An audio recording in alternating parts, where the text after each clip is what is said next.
So yun na nga guys, another day, another papawis na naman tayo guys. At andito yung yes sir natin guys na kumukuha ng live. Yun pala yung idol ko. Yun o. Kapangkuha ng live si yes sir. Mamaya kami guys, second game.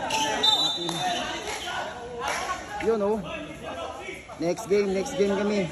Kalaban namin yung Phantom of the Opera. So sana manalo guys. Joseph.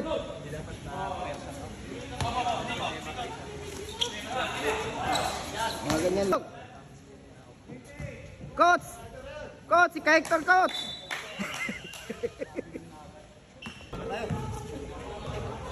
Lord, maraming salamat po sa araw na to. Yung pagkakataong makalaro Lord. Lord, praying for our protection, Lord. At I think about sa ating Lord.